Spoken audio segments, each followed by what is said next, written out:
And then after he drove them out, it says, a man who had been possessed by legion sitting there clothed and in his right mind. Oh, wow, that sounds like Jesus not only drove out demons and healed this man's, healed him mentally, emotionally, whatever mental health problems he had. So likely to be both if the devil is as cruel as we think. Hey everybody, and welcome to the Paranormal Portal Podcast. I'm your host, Brent Thomas. Thank you all for joining us, and special thank you goes out to all of you who continue to support the podcast and continue to spread the word. Always remember, if any of you out there have experiences of your own that you'd like to share, feel free to email me at paranormalportalradio@gmail.com. Again, paranormalportalradio@gmail.com, and you too could be a guest on the show.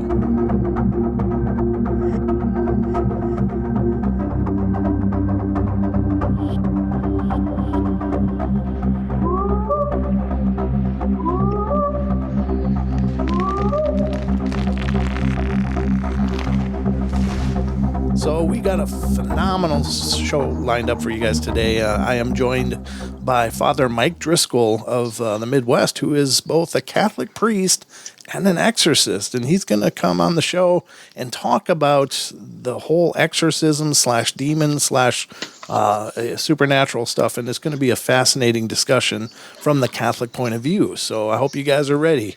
It's about to get spooky. Hey, Father Mike, welcome to the show. Thank you so much for coming on. Oh, good afternoon, Brent. Thanks for having me. Oh, it's absolutely my pleasure. And you and I have been talking for a while prior to recording, and it's just been an incredibly... I really wish I was recording the whole thing since I started talking to you, but we are now, and we'll probably revisit some of those things we discussed prior to the show. But I usually start the shows asking... Where did your journey begin in all of this? Obviously, being a Catholic priest has been probably a lifelong journey to a large degree. But how, in fact, did you get into the exorcism end of it? Right. Yeah. So I've been a priest for 30 years, and about 10 years ago, finished a degree. It took me some years. I'd gone back to school as a priest to get a counseling degree and stuck with it long enough to get a PhD in counseling. Counselor education and supervision is what the degree is actually called. And so when it came to time to do a dissertation during that PhD program, I talked to a priest who had done exorcisms and kind of gave me this idea. And I went to one of my instructors who was, it was a non-denominational Christian school. And he was not Catholic, but a Christian. And he said, hey, I've got this idea for a dissertation about talking to Catholic exorcists and seeing how they distinguish that from mental disorders. And his eyes got wide, and he said, I want to hear about that. So that ended up being my dissertation. And from that, wrote a book. It's a little simpler version. The dissertation would be long and dry. But in any case, the bishop, because of that background, the bishop appointed me to be exorcist for my diocese. And maybe I should mention that right away for the letdown for people who are hoping for a good story from me. Exorcist can mean, in the generic form, I guess we say, hey, someone who drives out demons. But in the Catholic world, it's an appointment by a bishop. So I am a pastor of a small church. That's one appointment I have. Like a lot of priests these days, I have more than one appointment. Mm-hmm. The second one is I'm chaplain of a hospital. And then a third one is I'm exorcist. So, but I've not done an exorcism. So, but I have that title. So if someone thinks that they are possessed or there's something in their house or whatever, I'll try to refer them to their local priest. But sometimes that priest will call me or refer them to me if he thinks it's something that I could be more helpful with. So I have that title, exorcist, but I have not done an exorcism, which in my mind and in my bishop's mind is kind of tells how rare full cases of full possession are. And we can talk more about what that means in Catholic terminology, but a lot of us think that's extremely rare. Yes, and you and I were talking about this prior to the show, but I think we've all been exposed to both the Hollywoodized version of what demonic presences and experiences, as well as I think the term demon is incredibly overused and misused in the paranormal at all, because well, I don't think that everything is a demon, but some people, and I've postulated maybe it's because it's street cred. It's like, it sounds really impressive to say, well, we dealt with a demon down at the Smith house. I mean, that sounds impressive, and it makes you sound like so much more of an accomplished investigator or whatever. But it truly is more of an incredibly rare experience, correct? Yeah, I mean, I would definitely say so, and also definitely believe the devil, Lucifer, and lots of a lot of the other fallen angels. I definitely believe, as a lot of Christians do, that they're very active, but we would say more in temptation rather than full case of possession, which is. Well, if you believe, for those who believe in those things, Adam and Eve, it's not a story about the devil possessing someone. It's about the devil tempting someone. So yeah, I don't want to mislead and say, oh, I don't think the devil's active. Very active, but usually subtly, not so dramatic as a possession of a person, or there's a word infestation that basically haunted house. There's a Catholic belief that the devil can, for some maybe odd reason, attach to a place too. And there's a section of the exorcism ritual added fairly recently, actually in the late 1800s, to drive the devil away from a place. That's really very fascinating, and I often wonder. In your opinion, now the way that you've been speaking so far, has you say the devil, and I understand that, of course, I do believe that there's a primary evil, and that its course is to undermine people. But the interesting thing, and this is what I was trying to remember, is that I think a lot of times when it is distinctly a demonic presence, I think the last thing that the demons want is to be acknowledged, or for their presence to be known.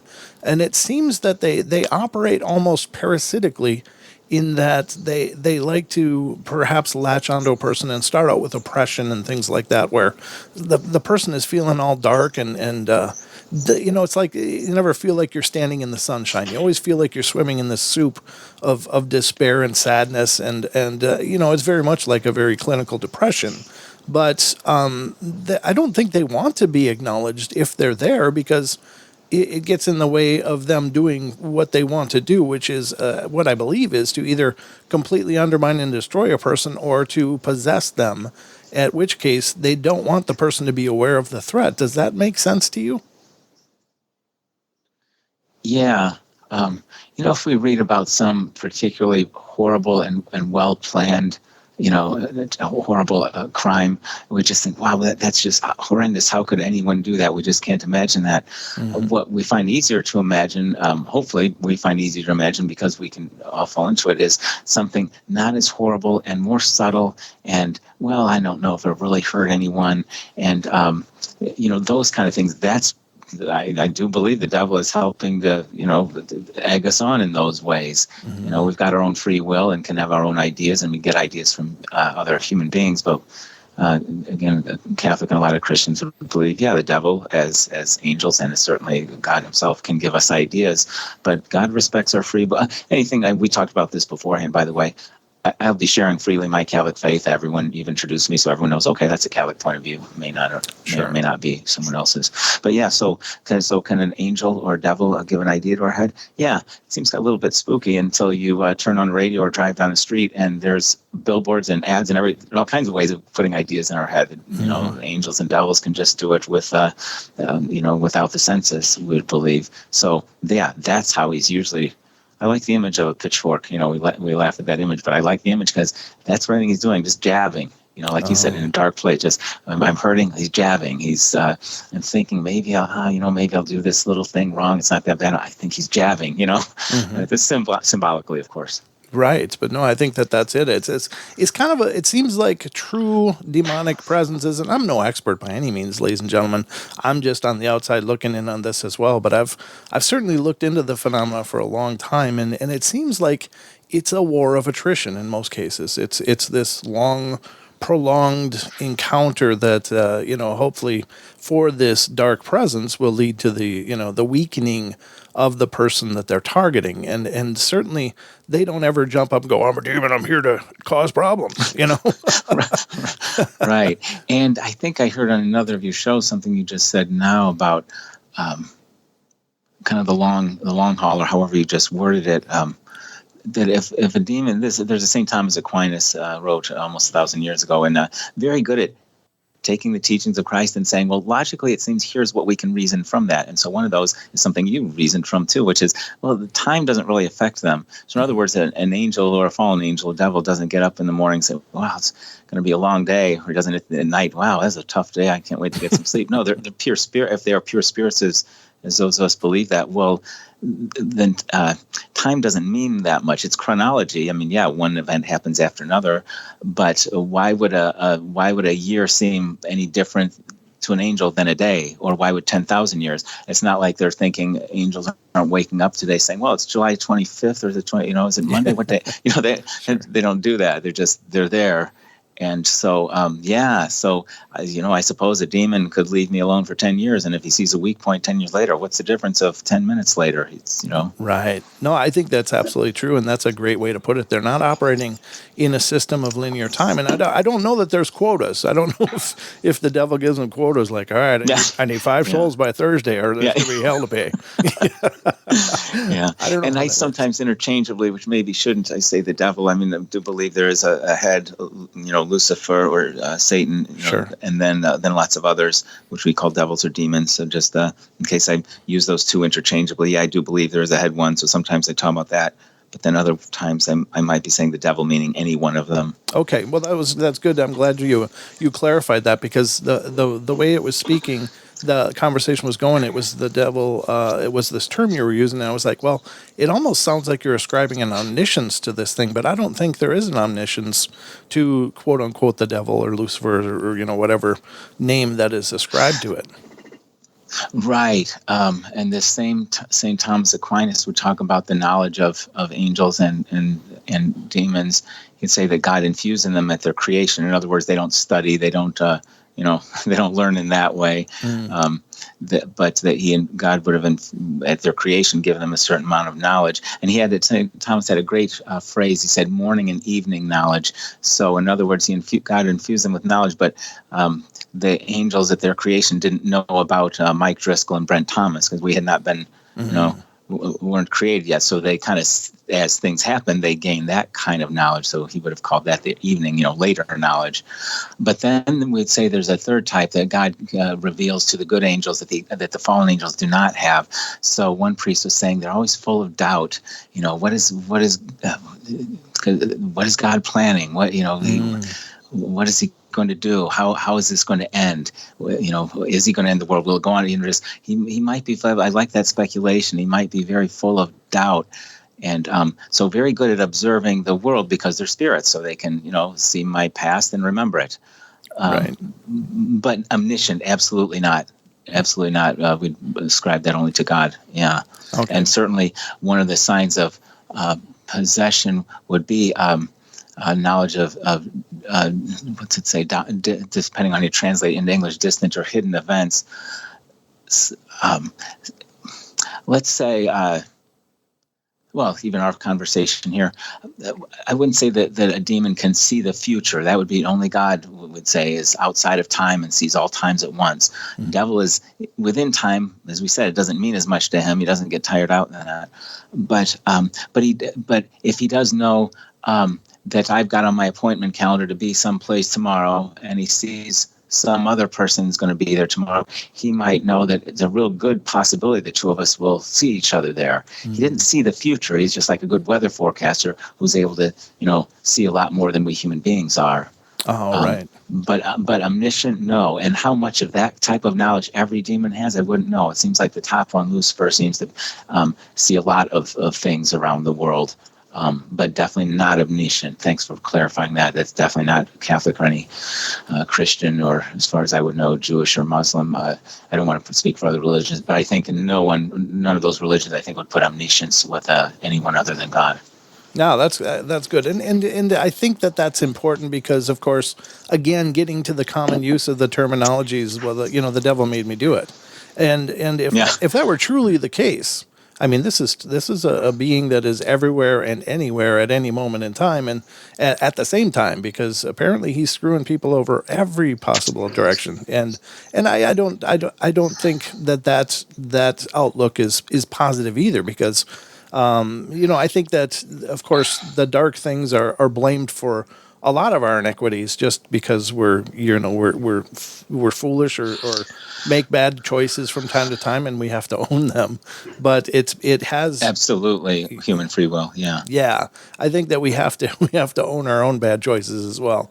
But I think, and believing that we can get help from, asking from God and good angels, that kind of thing, so that right. Obviously the good person, God and angels and good persons out there to help, just as the devil's trying to trip us up. And I think that's the power of faith, is knowing that there is redemption, for anyone, given the complexities of life. It's like, that's the good part of faith, is that it teaches we have the possibility to redeem ourselves and to, be reborn from this conflict and chaos that we've created in our lives, and hopefully become better people by the light of the divine, whatever that means to those out there listening.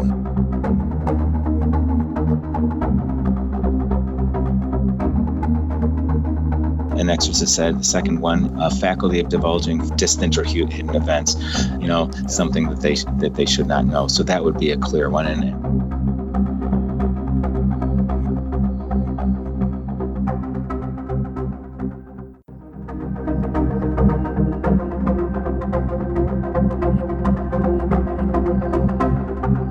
I think it would be interesting, if you don't mind, because this is something that's been on my mind for a long time, and you touched on it, and it's your doctoral thesis was about this, but it's distinguishing the differences between mental illness and of course actual possession or dark presences. So can you, in a nutshell, can you give us an idea of what that means or what that looks like?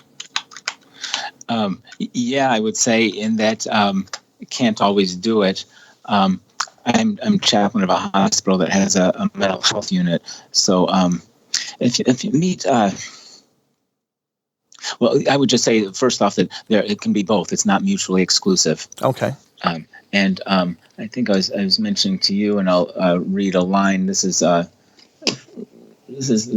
from the Bible, the Gospel of St. Mark, and just this is after Jesus drove out this demon or group of demons that identified themselves as Legion. And then after he drove them out, it says, the man who had been possessed by Legion sitting there clothed and in his right mind. So even from the Gospel, if for those who read the Gospels, oh, wow, that sounds like Jesus not only drove out demons, if we take this literally as those of us who do, he drove out demons and healed this man's, sitting there in his right mind, healed him mentally, emotionally, whatever mental health problems he had.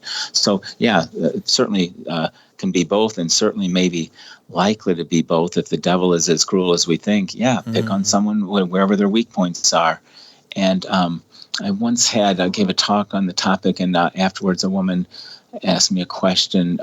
Said she was like a state's attorney or district attorney. She said, why have the times I've come across these horrible, criminally insane situations, why are they always talking about, well, they saw devils and heard devils and, nightmares, and why is always the devil? I said, well, it's not the people who are struggling with that, if they're really that out of their mind, schizophrenia or something severe,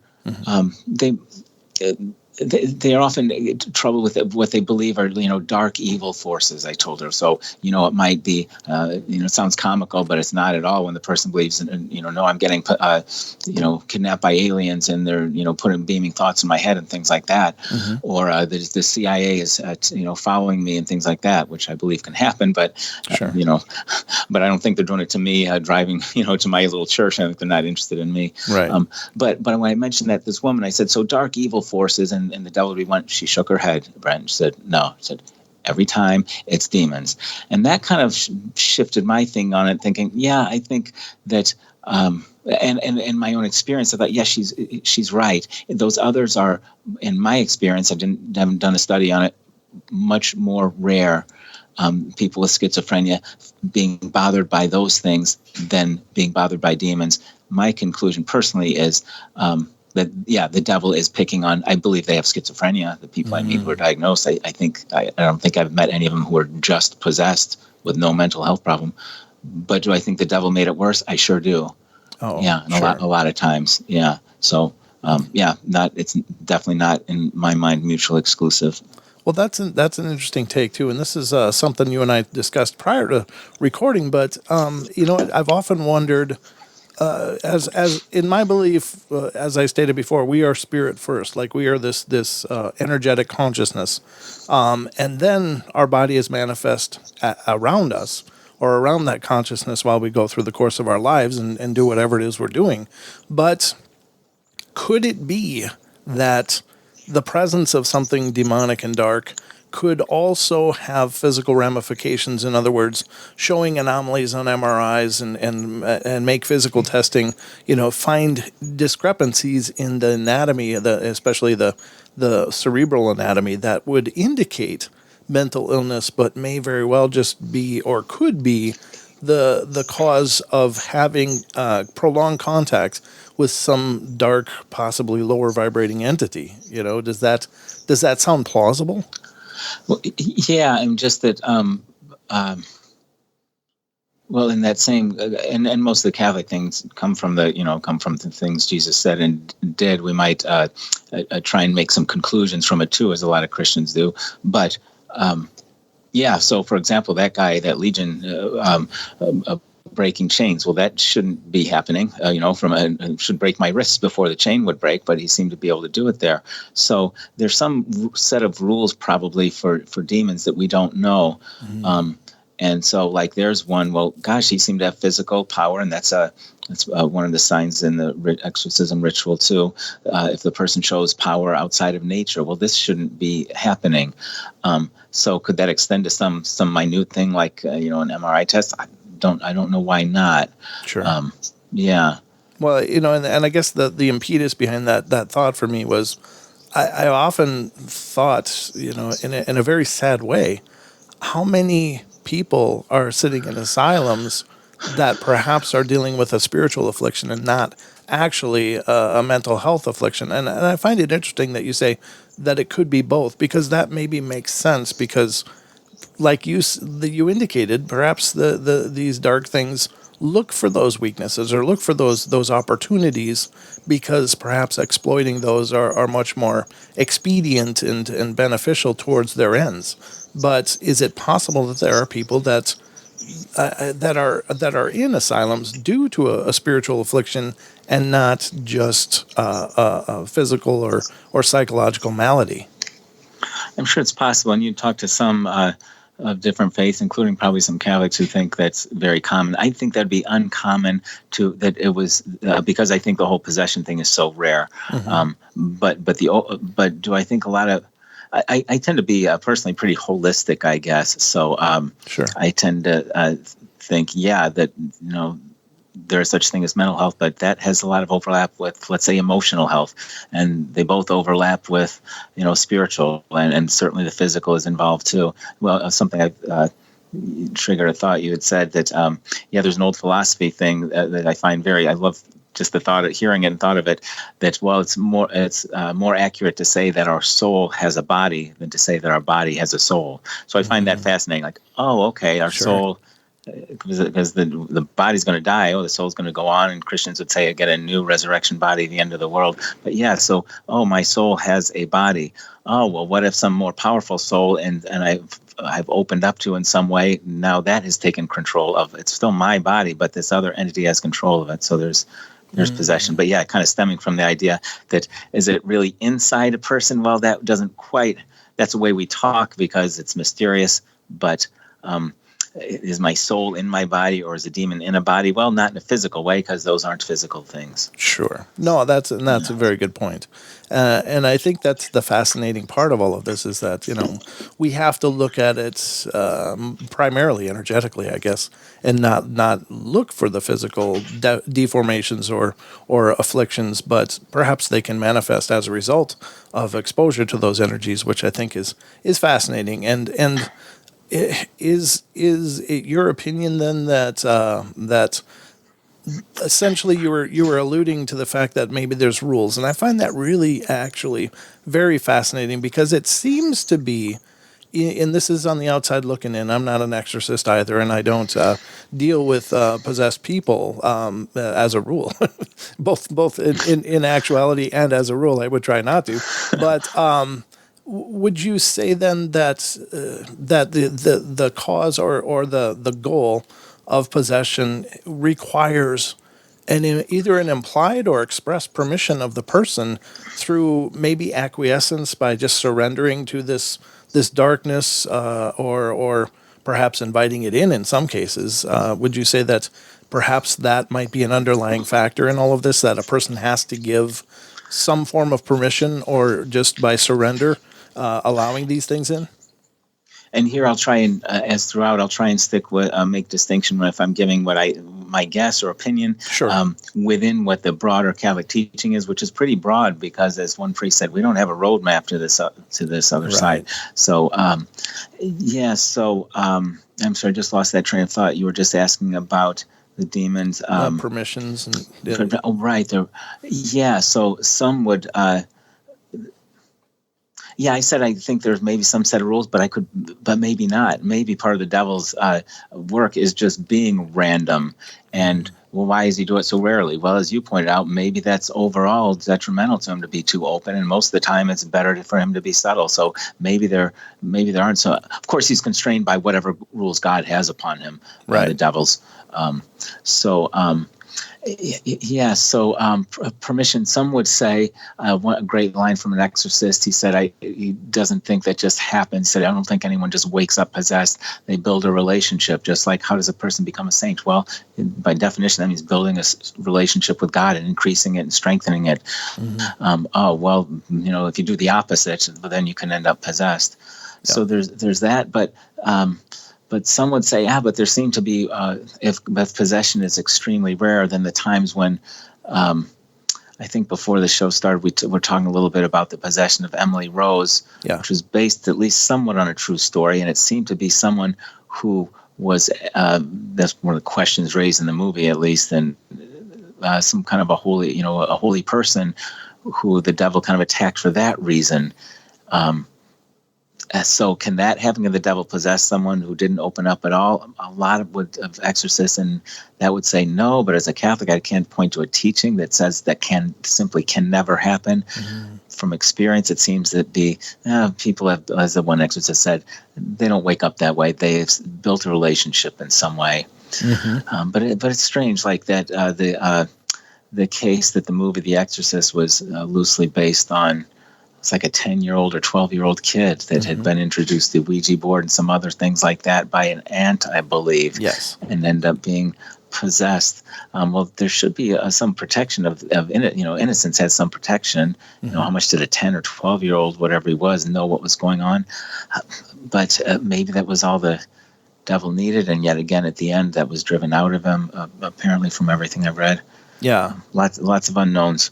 And I suppose I should probably quantify that a little more by saying permission or surrender. I mean, like I think that it requires a weakening of the person, their aura, their natural divine energy or shield or whatever you want to call it.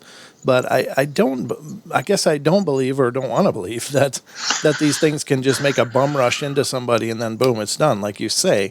But and that's why I use the terms like a war of attrition. It's just this constant bombardment that and through things like fear and despondency, is that a surrender or an acquiescence to this intelligence? Well, one exorcist I'm remembering now as we're talking said he sees kind of three openings that people sometimes do for possession, for full possession. One, he said, would be occult things, opening up yourself to spirits, other than God and his angels and saints. So whether you do that by a Ouija board or whatever else, you kind of just reaching out there for whatever spirit and not distinctly wanting God or, a good spirit, an angel or a saint, but just kind of whatever. Well, then the whatever might be bad. So that would be one category. second one, he said patterns of sin. And I said, well, gosh, we're all sinners. He said, oh, yeah. He said, but he was talking about, he said, serious sins and embracing them and enjoying them and wanting them. He said, that's an opening. I thought, oh, yeah, I guess that makes sense too. Mm-hmm. And then the third one he said was what you were talking about. He said he seemed to be people who've gone through terrible trauma or abuse or whatever. And I said, wow, that seems very unfair. And he said, yeah, no, it's not. It's not fair. It's the devil being cruel. Mm-hmm. And but why God permits it is mysterious. But yeah, so people who may be stuck gotten stuck in fear, anger, those negative emotions can be a human weakness that the devil maybe can exploit. So that was his experience. Those three kind of categories that seem to be openings. That third one just seems horrible to me. And I don't believe that just because a person's possessed means that God has abandoned or deserted them. Not at all. It has Catholic term. It's a very specific meaning that instead of my soul controlling my body, it's this other spirit or the devil or demon controlling my body. Does not mean like Charlie Daniels Band that he's going to drag my soul to hell or something. Right. And there's no went down to Georgia. Yeah. There's no golden violins on the board. Yeah.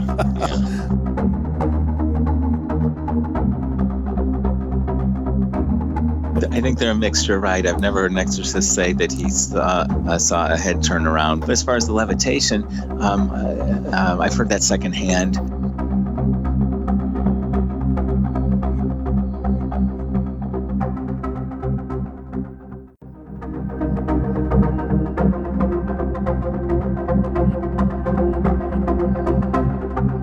I think that oftentimes we get into our little microcosms of understanding and belief, and it's really great. That's one of the things I love about the show is the ability to talk to so many different people from so many different experiences and understandings, because I find that the commonalities are more profound by far than the differences. I think that there seems to be a lot of resonance through all of these things that complement each other more than differentiate and alienate each other, Yes, and I'll put it however, and I won't, that's not what your show is about, and I like your show.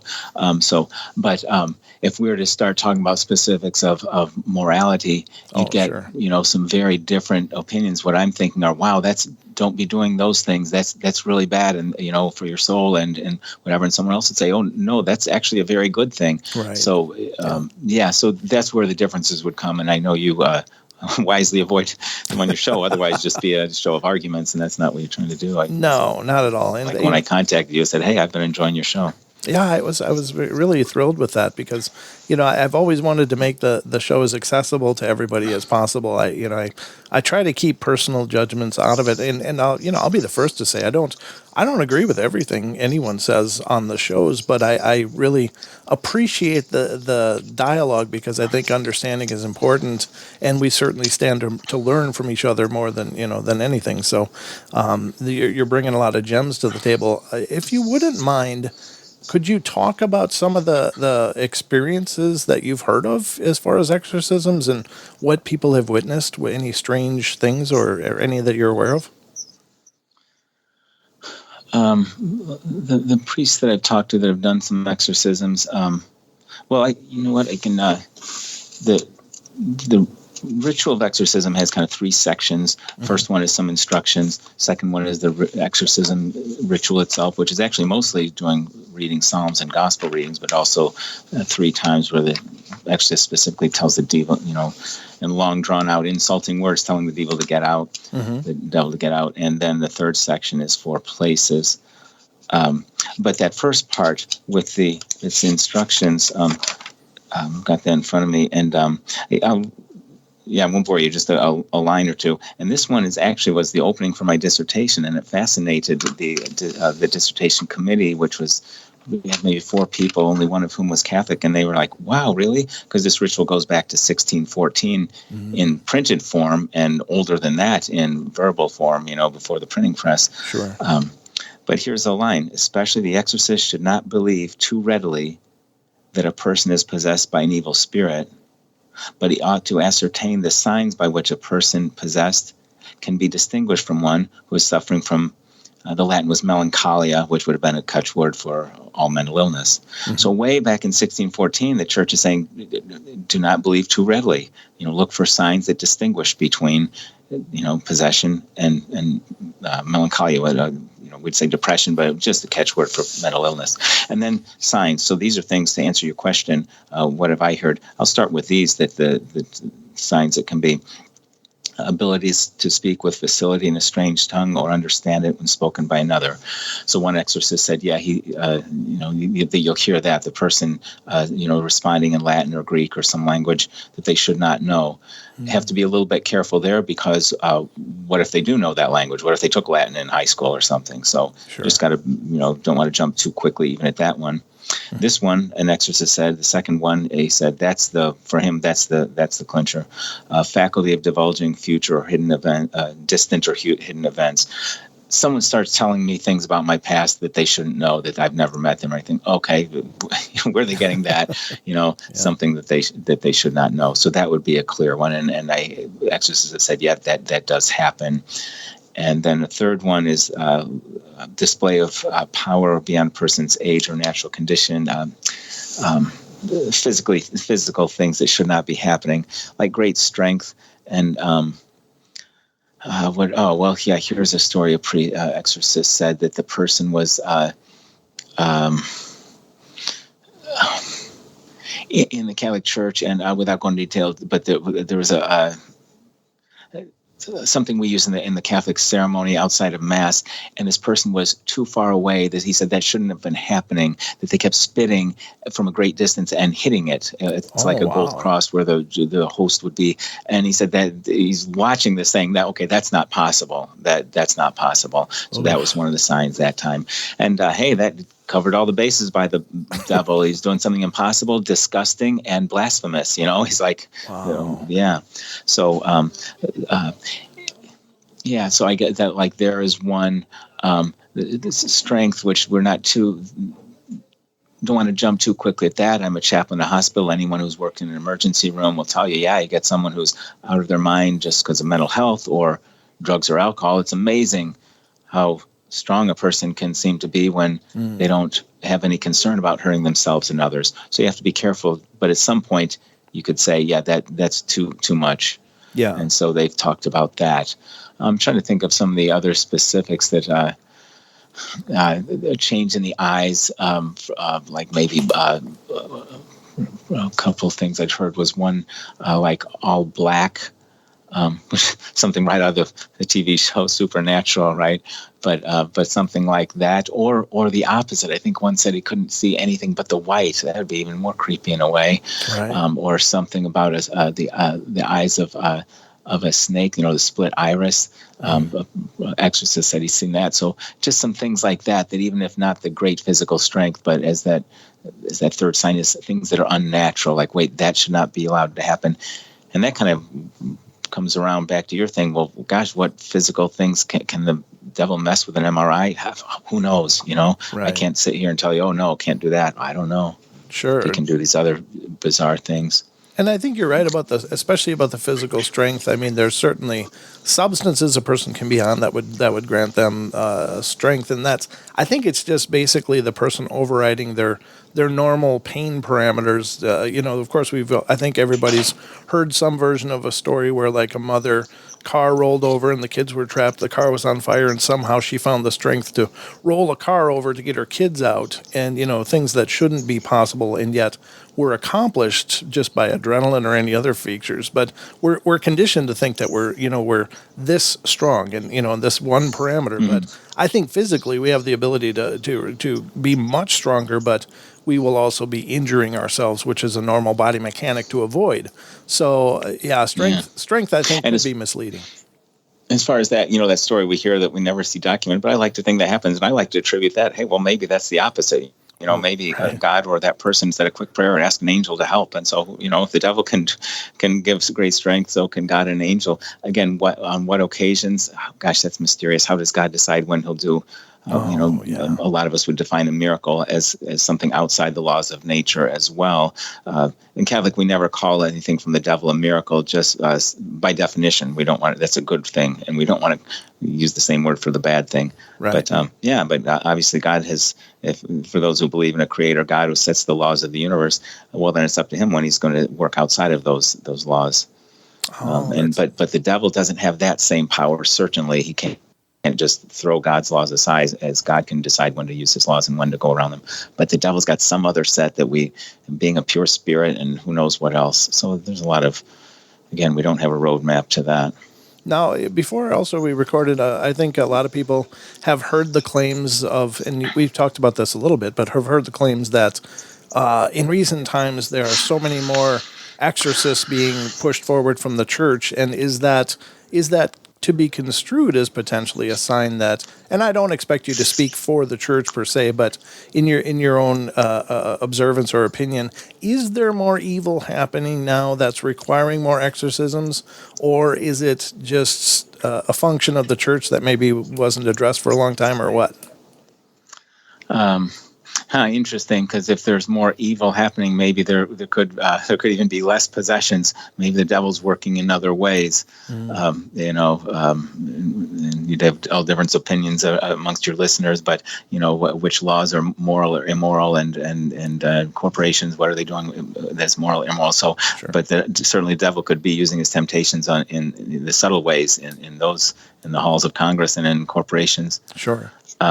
But back to the church part, I'd say that it has gone up and down in church history, the number of exorcists. I mentioned to you that the bishop has to approve an exorcism or at least approve the exorcist. Mm-hmm. He can either appoint someone to say, hey, you handle any cases that come along, or he can say, hey, I'm not going to have an exorcist for my diocese, and I will just, if a case comes up that I believe is authentic, then I will just appoint a priest at that time. Mm-hmm. So a bishop can do either way. Certainly there were practically none in the United States, hardly any appointed exorcists. I don't know when that would have started, but certainly by in the 60s to 70s, 80s.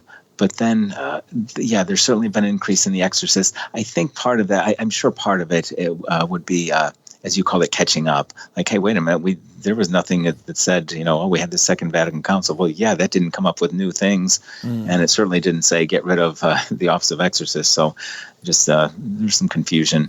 But in any case, I would say some of that is catching up. Oh, okay. Whether more demon possessions, I don't know.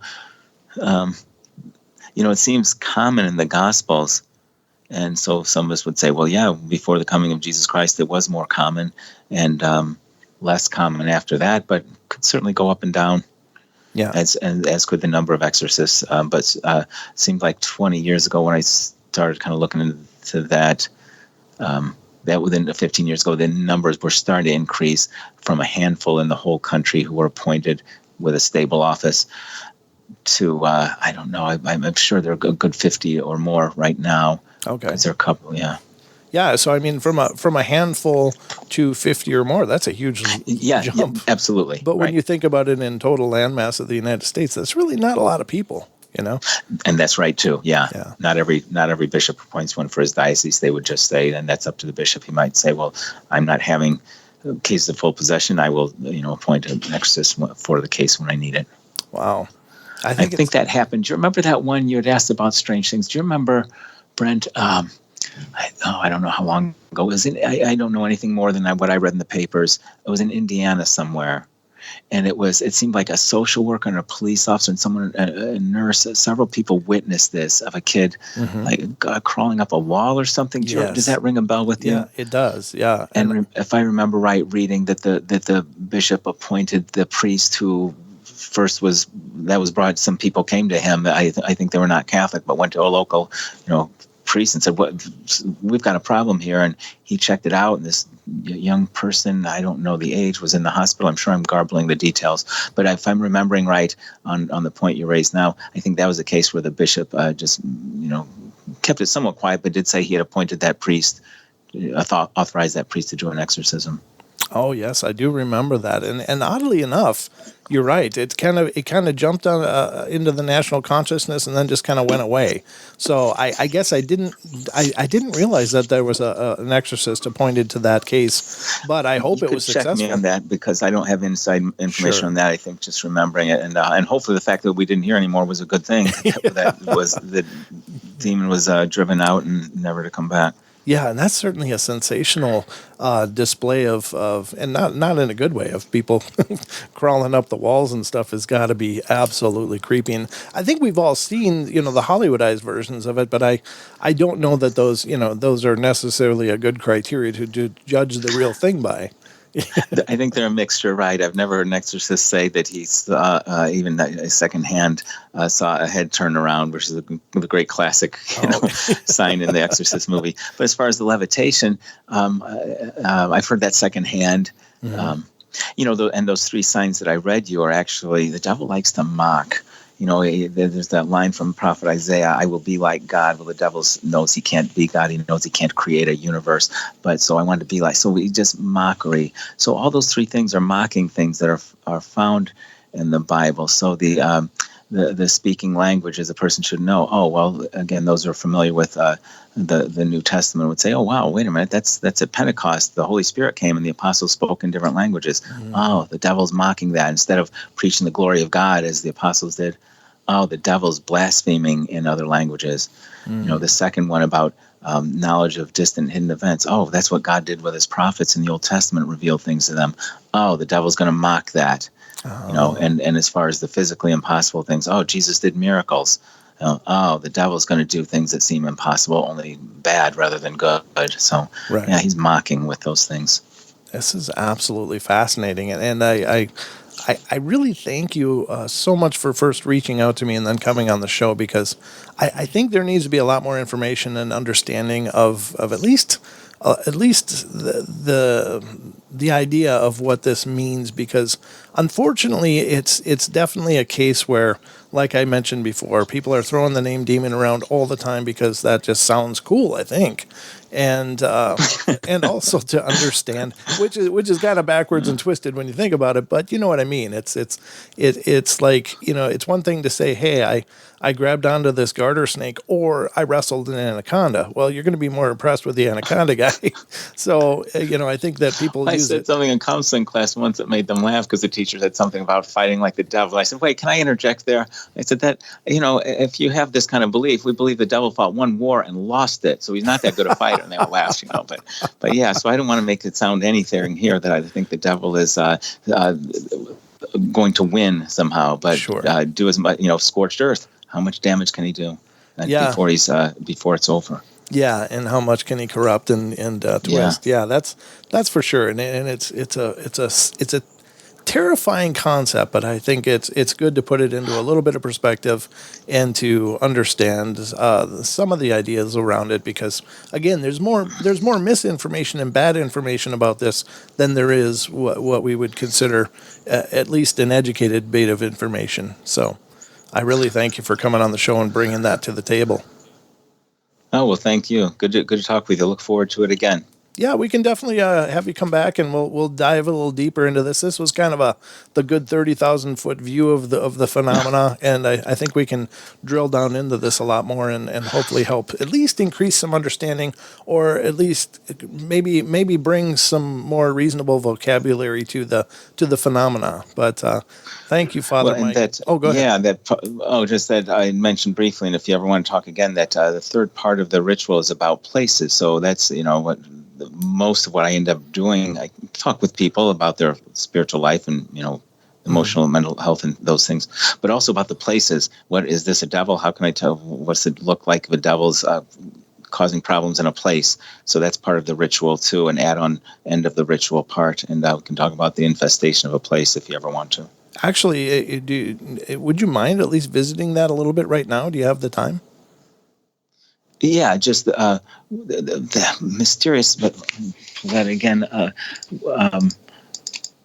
Sorry, I don't mean to put you on the spot, but that's a great thing. I think at least we should touch on. as I think I said, there's the ritual has the ritual of exorcism itself. Before it are some guidelines, instructions for the exorcist, and then that all goes way back. But then in the late 1800s, Pope Leo XIII, for reasons I don't know, some inspiration, they added a part at the end for the driving the devil out of a place, or the demons, one or more, out of a place, and that's a shorter one, but it tells us that, as in Catholic teaching, oh wow, so we believe as Catholics that a devil can kind of quote unquote attach to a place. Again, all we've got is the Gospels, and here's the line from that Mark chapter 5. When Jesus asked, "What is your name?" he replied, "Legion is my name. There are many of us." And he pleaded earnestly with him not to drive them away from that territory. I look at that and think, well, why? What do you? I don't know why, but for some reason the devil wanted to stay in that region. You see it translated different ways. Who knows? I guess where I would be in agreement with things on your show that I hear. And again, it's mockery. We believe God has holy places. If you, Mount Sinai, where those things we see in the Bible. Well, the devil's going to mock, so he's going to have places he attached to. I presume places maybe where something bad happened. So that it could be that it could be something bad happened here. I because I'm a hospital chaplain, I don't just think that means, oh well, someone died here. Yeah.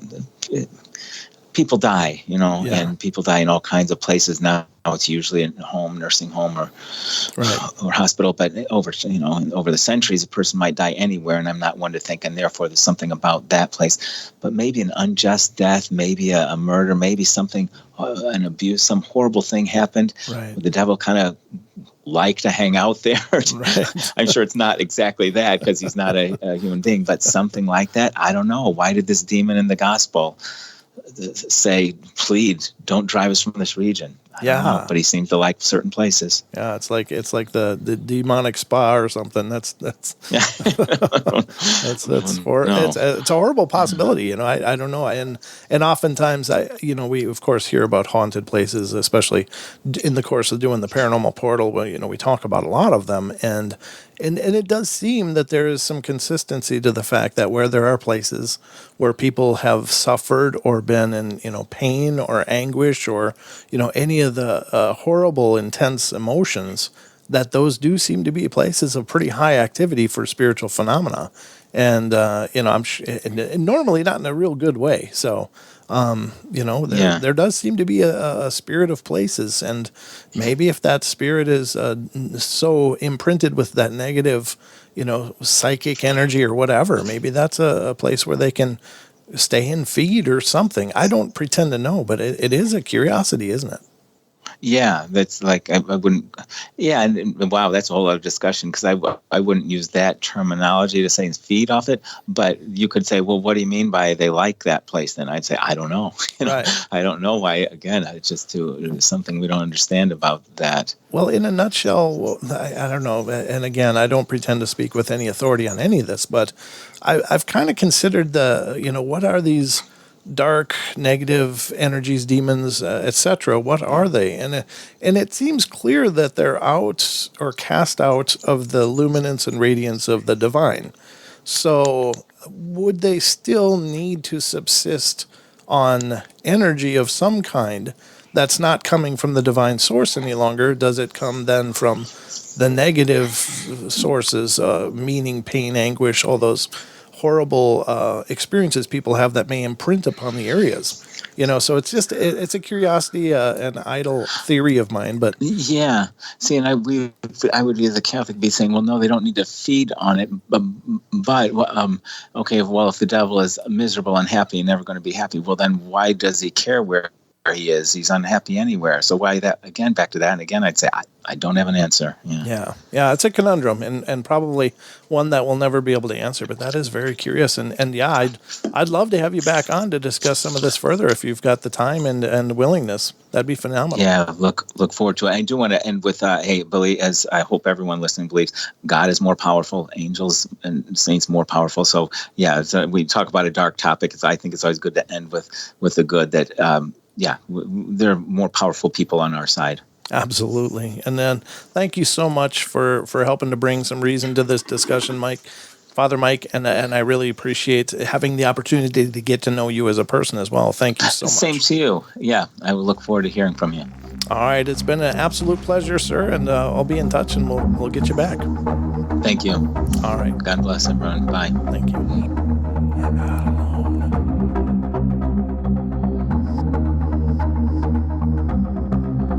All right, guys, thank you so much for joining us here on tonight's show. I hope you guys enjoyed it. Please feel free to follow us on Facebook, facebook.com/Paranormal Portal Radio, as well as finding us on Twitter. We're on Twitter at Paranormal Portal, Portl, and we'd love to have you stop by our YouTube page and subscribe and check out our shows there. We got hundreds of shows, Journeys into the Paranormal Portal, so I hope you'll check it out, guys. We're over there at youtube.com/Paranormal Portal, so hope to see you guys soon.